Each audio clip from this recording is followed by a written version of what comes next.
Hello everyone, welcome back. It's Space Engineers Plus Me, episode 23. I'm Enigmaeus, and today we're looking at a drill head. Actually, we're looking at the whole drilling rig. This is something that we built for drilling on ice lakes. A lot of people express an interest in seeing the drill head work, and I agree. It's probably the most interesting part of the entire project. This is the original prototype drill head, so we're going to look at it doing its job. And then we're going to take a look at the next iteration, the next step up. What we learned from the original, we applied to a new design. We'll be taking a detailed look at how that works. But first of all, this is sped up 12 times normal speed because the drill head itself is limited by the speed of the drills. The drills pulse every 2 seconds. If you turn things too fast, the drills don't remove material uniformly, and if you don't remove enough material before you try and lower the drill head or move the horizontal module sideways, the whole thing just stops. It gets caught up on the rocks and it doesn't really work so well. So in order to make sure that things do work properly, we start off at a slow speed, and then we can adjust the speed after the fact to find out what the best option is. But if I were to sit here and make you watch the whole thing, it would be a little bit dull. So that's why we sped it up. It's not trying to conceal anything, but you can see now, this is an example of what it looks like when it's mining horizontally. We're not raising and lowering the pistons. We're not moving the drill head up and down. We're extending the horizontal part so that the drill heads on the end of the horizontal pistons can clear away the layer of iron that we've found. It just allows us to remove more minerals without having to drill through all the surface stuff over and over and over again to get to it. It's very, very handy, and I was a little bit surprised at how well it worked. We're going to take a look a little bit later at the hole that we've made and how well the horizontal bits clear it out. But first, we have to have a blooper. This is when it was first built, first getting it tuned and tested and working. Oops. A little too fast on the lowering of the drill head. All right, here we are. We're the behemoth of industry. We're standing, obviously, right beside our mining rig. You can see I made some adjustments to the frame, very simple. I don't want to get too tedious with this because sometimes too much detail is not as good as it sounds, but I still also want to demonstrate everything that goes into this specific kind of setup. So we're going to talk a little bit about what exactly we've got on the rig. We're going to talk about primarily what we've got on the drill head, which is this whole assembly right here. We're going to show you what it does, and then we're going to talk about what's coming next after we get all the drill stuff. The goal is to have a blueprint for this up as soon as possible, but I need to make sure it's tested and working before I do that, because otherwise it could be kind of a nightmare. So we're just going to fly around here. A lot of this, if you saw the last episode, a lot of this is going to be very, very similar. The biggest change that I made to the frame itself was to the upper area, so it didn't look quite so much like a fishing rod. It looks kind of like a bent something. I don't know. Doesn't matter. There's a spotlight up there that shines down. Believe it or not, it's primarily to illuminate the pistons here. So if I'm flying around at night, I can see the pistons, and we've also got lights up top that also help to eliminate the upper areas so we don't accidentally fly into it. It's fantastic. Over here we've got a landing pad suitable for small ships. It's not suitable for large ships. If we were in a position where we wanted to connect with large ships, we would add a connector up here somewhere and we would dock with it. We'd come in laterally and we would dock with it. It would be a hell of a lot easier than trying to accommodate a landing pad for, say, something like this. It's just too big. We have a nuclear reactor, a small nuclear reactor, that is now located here because of the changes that we made to the structure on the frame. It does a perfectly adequate job of keeping everything running, all of the drills, all of the pistons, all of the lights, all of the stuff. It's a very low power drain. It takes very little uranium. I think I put in 20 kilograms of uranium to get it started. I added a little bit from time to time, and you'll see the hole that we dug with it shortly. We've got our control seat there. And again, we talked about this in the last episode. The reason why it's located here is so that when we adjust our view, we can see down into the hole. See a little sneak preview at what we've done to this bastard. That's the purpose for having it located there, so it's very, very easy to see all the way down and see what the drill is doing.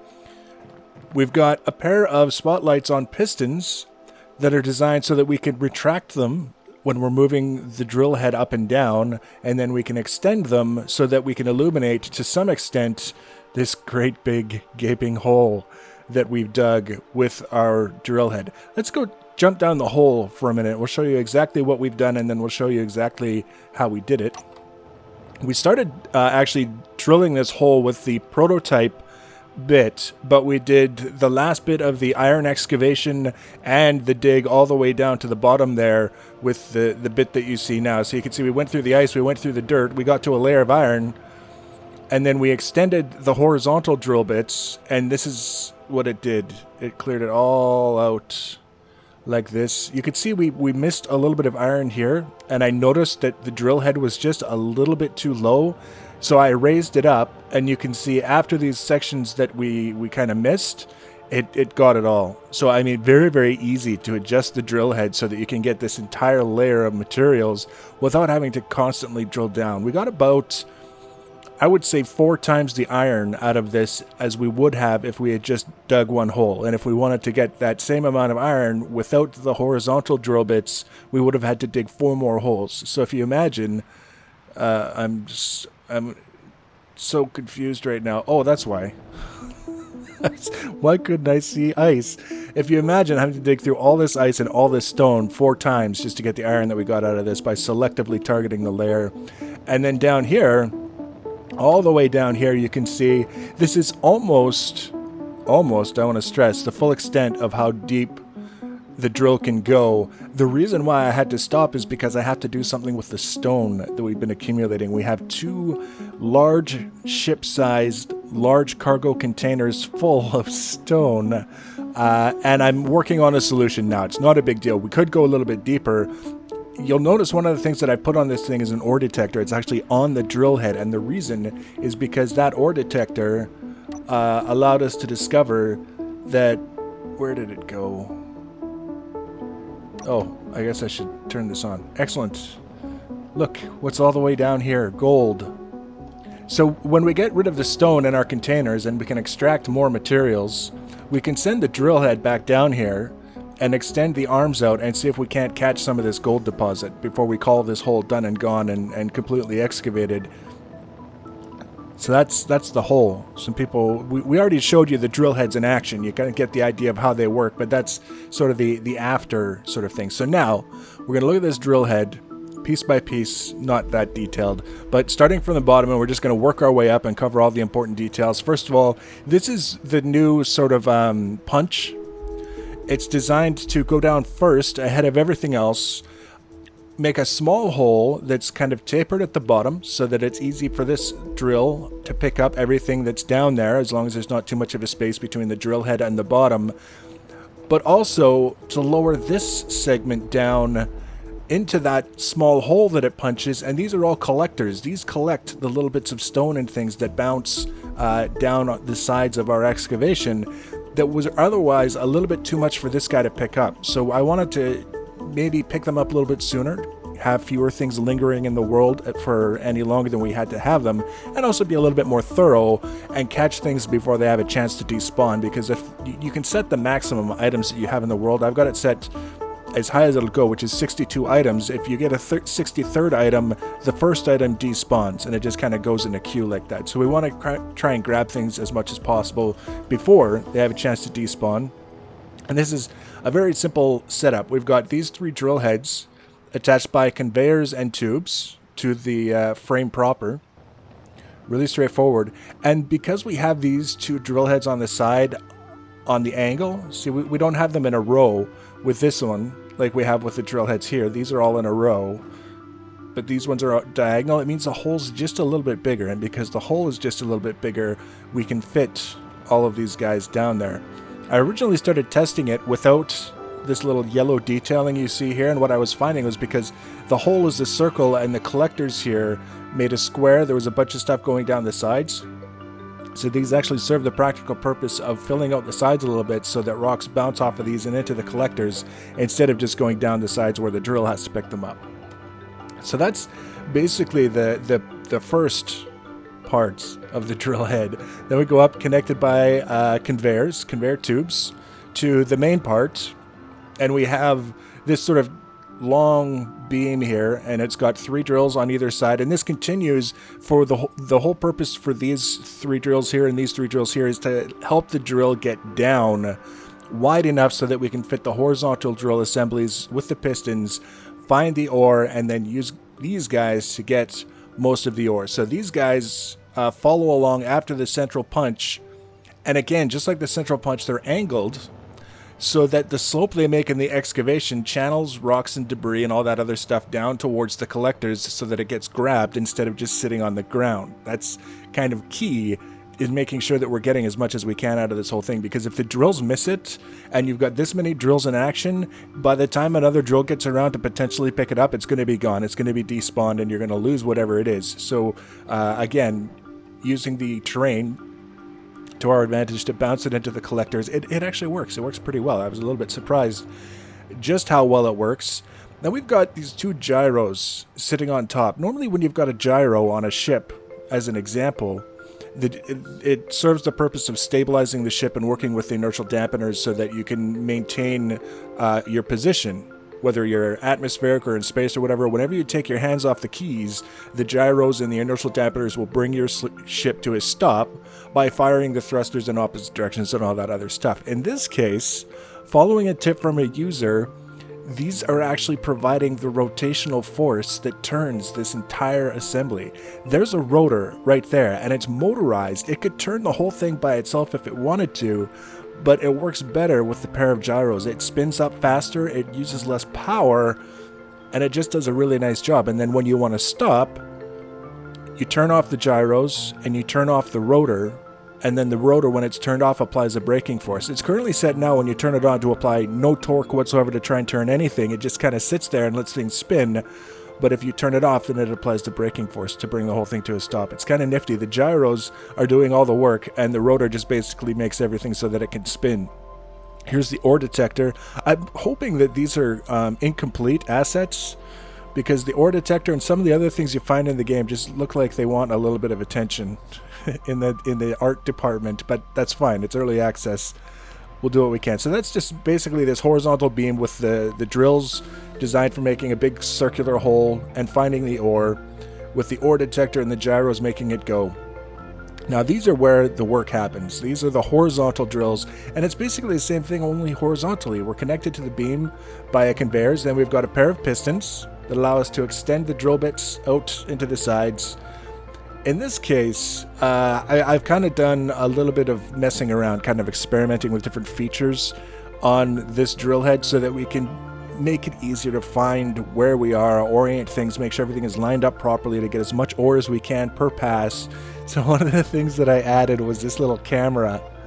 This is actually a camera, and you can view whatever the camera is looking at from the control seat down there. So if this thing is way down in a hole and digging way off to the side, you could just hop in the control seat and look and see what the camera sees. The downside is that for 2077, which is the year that we're apparently in, the camera works like a 240p webcam with black spray paint on the lens. It's just such an awful picture. It's almost useless. Almost, I say. One of the things that you could use it for is if you had started excavating an ore deposit, a certain layer with the horizontal drills, and you wanted to see if there was any ore left to extract, you can tell the difference between stone and other kinds of ore fairly easily. For anything else, you're pretty much boned. There's no saving you, and the game is wholly unapologetic about it.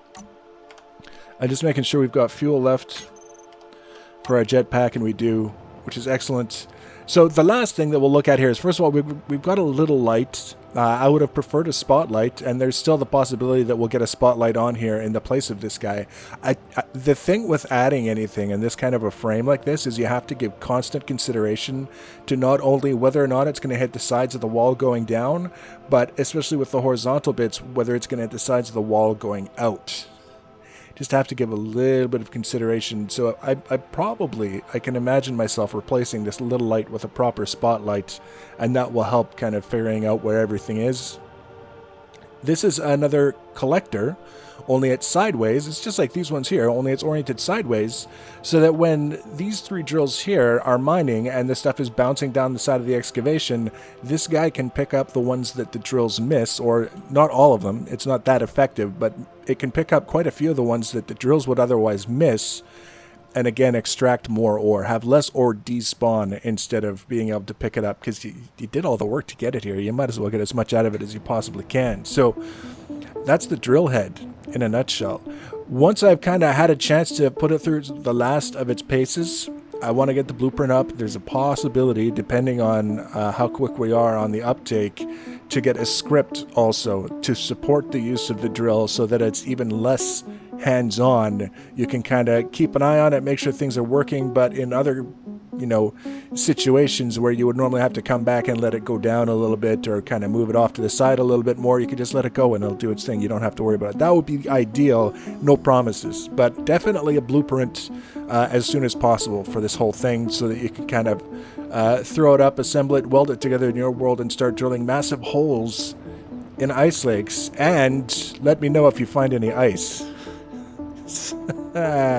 The ice lake joke. It's already old, but it's never old. It's one of those crazy things. So we've got our mobile logistics ship, which the design, I'm not unhappy with it, but if I had to do it all over again, I wouldn't do a design like this, just because I think we could have done something a little bit more interesting. I was so tempted to just destroy this thing and make a new one, just because we can make a new one. It's the best part of games like this, is I'm kind of tired of that ship. I'll just make a new one. Right now, it's sitting where it is because it's close. I set it off over there, originally off in the distance, because I wanted to make sure that I had plenty of space to get set up here. Now that we're basically set up, we know what's going on. It's nice to have it close. We've got the Canary up there parked, waiting for things to ferry back and forth. This guy isn't going to be around for too much longer. Over here, because we did dig through that ice lake and pulled up a tremendous amount of ice, I decided to start setting up my hydrogen fuel supply. So we've got kind of this is basically just a great big hydrogen refinery is all it is. We've got all of the ice that we excavated is either ice waiting to be converted to hydrogen, or it's hydrogen. These 4 large tanks are already full of hydrogen. There's going to be many more. So this is going to be the fuel that we use to get to the moon. We're already started. We've got a good start, and we're not going to have any shortage whatsoever of ice to make sure everything keeps going. And lastly, this is the beginnings of the ship that is going to take us to the moon. And this one's going to be quite a bit larger than this one, I think, by the time everything is all said and done. It won't necessarily be larger side to side or front to back, but between all 3 different directions, up, down, left, right, side to side, it'll be quite a bit larger. It's going to have all the refining, all of the storage, all of the fuel, all of the things that you would need in a station / industry ship is going to be in this guy. We're going to take our time and we're going to do it right. So one of the first things, I'm still obsessed with this idea of landing gears that you can manipulate and kind of fold them out of the way when you're flying around, and then drop them down when you want to land and lock them in place. So we've got merge blocks. We know how those work. We've got pistons and a rotor. That could be our Achilles heel right there. That could just be the end of it. I have some ideas. Might try and do some experimenting before we do anything silly with this whole setup and cause ourselves a tremendous amount of grief. But that's the whole idea. We're starting on this. We've got the control seat in place so that I can label things as I place them. So it's much easier to assemble them into groups and give them instructions later on. So that's what we're going to be doing. We're going to be mining a lot. We're going to get something set up so that we can deal with all of that stone. And then we're going to move the whole assembly. We're going to get our own blueprint made. We're going to be able to move the whole assembly, move it to the next spot, keep mining, and while we're mining, we can come back here and continue working on this guy. So absolutely no shortage of things to do. And we're going to keep you updated as we go. There's going to be some builds here, some stuff there, some blueprints, maybe some scripts. And if you want to be notified when I give you those things, the easiest way to do that is to subscribe to my channel or follow me on social media. The links for social media are always in the information box below the video. So please leave your comments and feedback. Thanks for watching, guys, and take care.